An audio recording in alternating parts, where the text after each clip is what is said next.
JP news.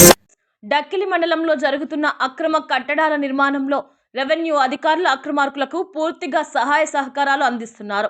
లంచమే పరమ అవధిగా భారీగా అవినీతి పాల్పడుతున్నారు.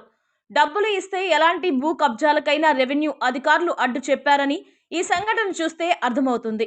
వివరాల్లోకెళితే తిరుపతి జిల్లా డక్కిలి మండల కేంద్రంలోని సర్వే నంబర్ 228లో కోట్లు విలువ చేసే ప్రభుత్వ భూమిని రెవెన్యూ అధికారుల సహాయ సహకారాలతో ఓ వ్యక్తి కబ్జా చేసి అక్రమ నిర్మాణాలు చేపట్టాడు.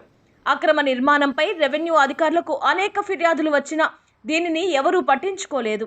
కానీ రామ్మోహన్ అనే వీఆర్ఓ సర్వే నంబర్ 228లో ఉన్న ప్రభుత్వ భూమిని ఆక్రమించిన వ్యక్తులకు ఈ ప్రభుత్వ భూమిని దీనిని ఆక్రమించిన కట్టడాలు నిర్మించిన చట్టపరమైన చర్యలు తీసుకుంటామని, అక్రమ కట్టడాలను తొలగిస్తామని హెచ్చరించారు.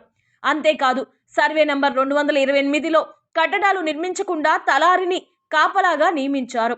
అనంతరం 14/12/2025 తేదీన డక్కిలి మండల తహసీల్దార్కు రిపోర్ట్ అందించారు. కానీ వీఆర్ఓ రిపోర్ట్ అక్రమ కట్టడాలను ఆపలేకపోయాయి. దాదాపు వారం రోజులుగా అక్రమార్కులు ప్రభుత్వ భూమి చుట్టూ ప్రహరీ గోడ నిర్మించారు. కోట్ల రూపాయలు విలువ చేసే ప్రభుత్వ భూమిని డక్కిలి నడిబొడ్డున ఆక్రమిస్తుంటే తహసీల్దార్ చర్యలు తీసుకోకపోవడం వెనుక పలు అనుమానాలు వ్యక్తమవుతున్నాయి.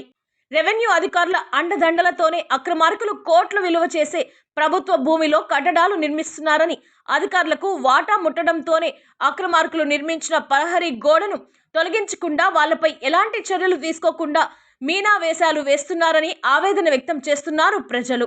ఇప్పటికే ప్రభుత్వాల పథకాలకు స్థలాలు లేక తీవ్ర ఇబ్బందులు పడుతుంటే రెవెన్యూ అధికారులు లంచాలకు మరిగి అక్రమార్కులను ప్రోత్సహిస్తూ భారీగా అవినీతికి పాల్పడుతున్నారు.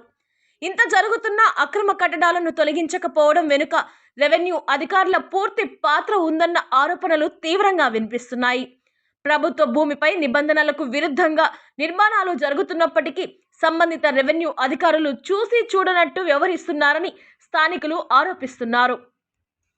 అక్రమ నిర్మాణాలపై పలుమార్లు ఫిర్యాదులు వచ్చినా కూడా నోటీసులు జారీ చేయకపోవడం, కూల్చివేత చర్యలు చేపట్టకపోవడం వెనుక భారీగా లంచాలు తీసుకున్నారన్న అనుమానాలు వ్యక్తమవుతున్నాయి. ఈ వ్యవహారంపై తహసీల్దార్ కార్యాలయం మౌనం పాటించడం మరింత సందేహాలకు తావిస్తోంది. అంతేకాదు మండలంలో జరుగుతున్న ప్రతి అక్రమ కట్టడానికి రేటు ఫిక్స్ అయిందన్న ఆరోపణలు తీవ్ర చర్చకు దారితీస్తున్నాయి. అక్రమ నిర్మాణాలకు అడ్డుకట్ట వేయాల్సిన రెవెన్యూ యంత్రాంగమే లంచాలు వసూలు చేస్తున్నారన్న ఆరోపణలు స్థానికంగా బహిర్గతమవుతున్నాయి.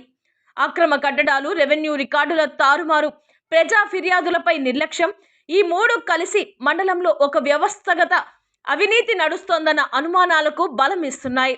ఈ వ్యవహారంపై జిల్లా కలెక్టర్, విజిలెన్స్ మరియు యాంటీ కరప్షన్ శాఖలు తక్షణమే సమగ్ర విచారణ చేపట్టి బాధ్యులపై కఠిన చర్యలు తీసుకోవాలని ప్రజలు డిమాండ్ చేస్తున్నారు.